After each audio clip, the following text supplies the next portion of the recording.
All right, everybody, welcome to This Week in Flag Football. As always, I'm here with my good friend, co-host, and superstar co-ed referee. I added something, Colin. Well, Colin Martin, of course. Listen, I am way too humble to say that, but I won't disagree with you when you do.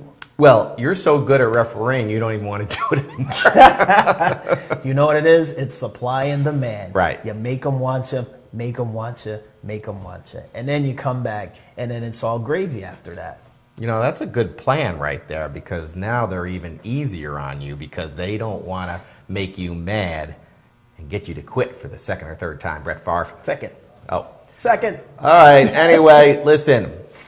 Colin had some family issues. I just don't want to go into details, but I just want to wish you and your family the best, and your father-in-law, of course, and a quick get well. Well, thank you. And just a shout out to all the people at the field on Saturday. Tony told me about how many people came up to him and was expressing well wishes for my father-in-law. So I just want to say thank you. He's doing a lot better. Somehow, some way, miraculously, he pulled through the emergency surgery. Everything went fine. And to the point now, they said he may not make it through the night, to he may end up having to spend a whole week in the hospital, to by the time this airs, he may already be home tomorrow, Tuesday morning. So a lot of good luck came his way, and it was an emergency situation. Fortunately, they found it, and they were able to control everything, and he is on the mend, and he should be coming home soon. So I just want to say thanks to you and to the rest of the league as well. Oh, listen, we're very happy, and it's always good in these times right now to hear some good news. So with that, let's dedicate the show to your father-in-law, and let's start off right with the A Division. Well, let's jump right into our A Division scoreboard, and right at the top, we've got Kohler's 14-13 over the Derricom F-Bombs. Game one of the day in the A Division. What kind of game was that? That was not a barn burner. No. Yeah, I'm sorry. I can't use the term. Uh-oh. Score was barn burner material. Excuse me. I flubbed my words there for a moment, but it was not really a barn burner of the game. Kohlers won the game, but Jay Sheehy, 3 red zone picks. That was not real good. The Derricom team is not looking good. They're looking like they've aged overnight. They really have. And this is a quality team, but the speed is not there to keep up with the other A teams. They have size, they have intelligence, they have experience, but the speed is gone. And that's where you see, when you have the experience and you still have some athleticism and some explosiveness, you're in good shape. But as you mentioned, they're starting to get a little older. The speed is lacking. And when you don't execute in the red zone, 3 red zone interceptions by Jay Sheehy, that's very uncommon for him. You see the result. You can't overcome those kind of mistakes. It's hard enough when you're young, fast, explosive, and athletic to overcome those mistakes. Yeah. But when you older a little bit, when you get a little older and slower, it's just almost impossible to win these kind of games, and they still only lost 14-13. Yeah, no, I mean, that's the good part about it. But and you don't blame Jay in this sense all the time, because if your receivers are slower, that makes the window to get those receptions even more difficult, I should say. Exactly. Ask Tim Tebow. Oh. Going on to the scoreboard, we've got Philly Bar and Grill Blaze 26-8 over Bootleggers Crush. That Crush team is just struggling. We'll get into them in a little bit. Valenti's Panthers 14-7 over GotBeer.com. Got Beer, they started off 2-0. They're now 2-2, but they're playing some close games, losing 14-7. We'll get, again, once we get into the standings, we'll touch base on that once again, just to go over that. You'll see how close they're playing these games in the A Division. And finally, we've got Laney's 27-6 over Ralph's Tavern. A lot of people were pointing to that game. I think we had it as game of the week last week. That Ralph's Tavern, they were playing pretty well. Were they going to be able to play with Laney's and keep it close? They got mercy ruled, but something tells me that game was closer than the score would indicate, and the game just turned into a mercy rule late. I think you're absolutely right, as I did officiate those games once again, and we'll get into that a little more in the standings. See, that was the lead-in for you. Oh, okay, great. Let's go right into our A-Division standings, where we have Laney's, Philly Bar Glaze, think about donuts. Philly Bar and Grill Blaze, both 4-0. Kohler's Lions, after an 0-2 start, now 2-2. Ralph's Tavern and GotBeer.com, also 2-2. Derricom F-Bombs, 1-3 with Valenti's Panthers, and Bootleggers Crush, 0-4. We look right at 3, 4, and 5. All teams 2-2. Minus 10, minus 11, minus 13 point differential. What that tells us is there's a lot of parity in the A division, or these teams have played each other and they've started to knock each other out. They haven't really gotten into the heart of their schedule with the Laney's team and the Blaze. I know Got Beer did, and then the Ralph's Tavern just played Laney's in back-to-back weeks. So we're not sure if they played Philly Bar yet. If they play Philly Bar, they're starting to distance themselves, Philly Bar and Laney's. Are they clearly the class of the A division, and should Philly Bar, should they have the easy time of it with these teams in the middle of the pack? They will. Laney's and Philly Bar are clearly going to be in the Super Bowl. I mean, it's sad to say this early in the season, and when you go to the newsletter this week, you'll see I did mid-season reports on all A, B, and C action. But these two teams are clearly at the top of the heap. Now, I'm going to make a prediction that the entire A division is going to finish as the standings are right now. There's not going to be any changes. These are going to be the seeds. This is just my prediction, folks. But Kohler's and Ralph's are the second best of the next grouping. And then you have the third grouping of Got Beer and Daracom and Valentes and Bootleggers. Now, Panthers did beat Got Beer this week, but, you know, some of the things went right and some go wrong. But in the end, when they play each other 10 times, I think Got Beer gets the better of them. So this is my prediction, Colin. I think you're seeing the final standings after we go through the next 4 games. I'm not sure I'm able to go there with you. I still, call me a fool, but I still think that the F-Bombs, they're going to do something.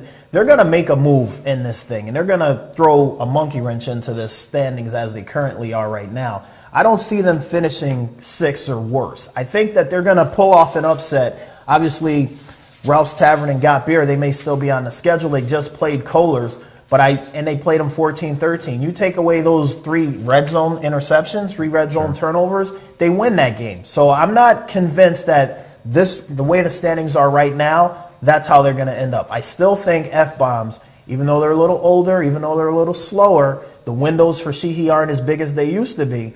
I still think somehow, some way, the old dog's going to figure out a way to pull off an upset and creep up into the standings. I don't see them finishing at 6. Okay, well, I hope you're right for their sake, and we'll see what happens. Of course, everybody in the A division makes the playoffs, so that's the benefit of it.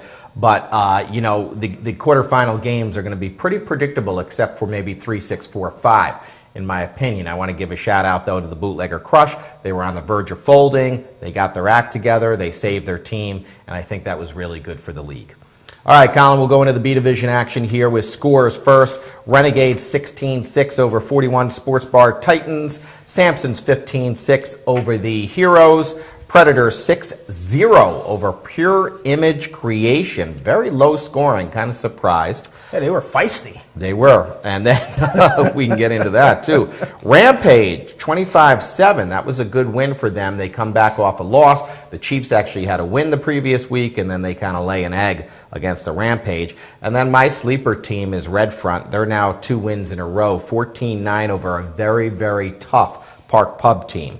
Labatt Blue 24, Warriors 7, and the Tigers give all-in-one tickets their first loss of the season, Colin, 27-7. The Aztecs, a second sleeper team for me, 21-10 over the Rugged Rams, and that's your scores. And I'm going to go over the standings and ask you a few questions about your thoughts on these teams after 4 weeks. I'll start in Schenectady, actually, and Colin, we've got the Tigers, Aztecs, Labatt Blue, and all-in-one, all 3-1. So that's a nice horse race going into the Preakness here this Saturday.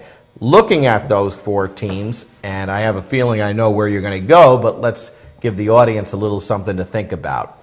Who stands out? Well, obviously, all-in-one coming up 3-0 until this past weekend. That's a big surprise. However, you look at, again, we were talking in the A division about the old dogs. You look at the NEKF Tigers and you look at the Aztecs. The Aztecs have been around when we were playing. Right. So that's how long they've been playing, and that's how old and experienced they are. But they mixed in a couple of younger, faster guys. Right. So it's kind of like the old guard teaching the new guard, and you can see the results 3-1. You mix that experience with that youth and athleticism, and you get a good team. Tommy Chichester, I can't tell you. I know we're supposed to be unbiased, but I'm pulling for this guy so badly because he's been in the league forever, and he's basically started his team when they were the Lark Tavern Tigers, and they were a laughing stock, and they've developed, they've built, they've recruited, and they're continuously, year in and year out, in the playoff hunt. And he deserves, if nothing else, for himself. I know he'll never say it's all for him, but from my standpoint, he deserves to win a B Super Bowl just because he's been great for the league. He's defended the league. He's been an active participant in the league, and he's done everything to help the league grow and promote the league. So he's one of the people who actually deserve it. And on top of that, he's a great sportsman as well. Every game, win or lose, he's shaking hands, doing whatever he can just to make sure everybody enjoyed the game and enjoy themselves. So he's one of the guys who I'm pulling for, and he deserves to win the Super Bowl. Yeah, no, I mean, we're not, trying to promote favoritism whatsoever, but Colin's right. He also does the Northeast Kidney Foundation tournament, a charity tournament every summer to raise money for the Kidney Foundation. So there's another service, and he also works for one of the local TV stations here. So he's really actively involved in the community as well as the league. So it is always nice, as Colin says, to see one of the good guys take home a championship. I really think they're at least going to be in it. I hope so. I hope so. But again, you don't want to count out the Aztecs, and you don't want to, once we get to Albany, you don't want to sleep on the lone undefeated team in the B division as well. So you never know how it's going to shake out when the tiebreakers all play themselves out, where they stand. And the important thing is, what's their draw? Yeah. No, that's a key component is your seeding and matchups, because that's really important. Now, although it's Albany and Schenectady, it'll all be pushed together for a seeding for the 1 through 16 teams, and then the top 8 will make it. So really, the seedings will become important as we get closer to the end of the season. All-in-one tickets, the one problem with the 3-1 record is they have a -2 on their differential. So that tells me that the honeymoon may be coming to an end. We'll have to see what the rest of their schedule is like. And they're Red Front 2-2, like I said. Watch for their momentum now. They're kind of like that horse coming around the backstretch, and that's going to really possibly move forward in front of some of those teams we just mentioned. Rugged Rams and Warriors both 0-4, but they're playing really hard, so that's what I like to see. So let's go over to Albany and check out what's happening there. There are 9 teams as opposed to 7 in Schenectady. So the Renegades, of course, they are the lone undefeated team over there at 4-0, and actually the lone team in the entire B division. And then the Sampsons team and Rampage both come in at 3-1. Very impressed with the Rampage thus far. Heroes and Park Pub, I thought that they were going to make a little bit of a move, but they both took setbacks, 2-2 this weekend, of course, with the Titans as well. A very organized team just making their B division debut as well, and the Predators and Chiefs at 1-3. Only followed by the Pure Image Creation, the team that really needed to beat the Predators. That was the 2 teams that did not have a win this week, Colin, and the winner of that was going to have a potential playoff spot. The loser really is out. Yeah, that's a tough one, and it was a 6-0 ball game, so obviously the 2 teams are evenly matched, but it came down to mistakes. Who was able to make a play, who was able to not make the play.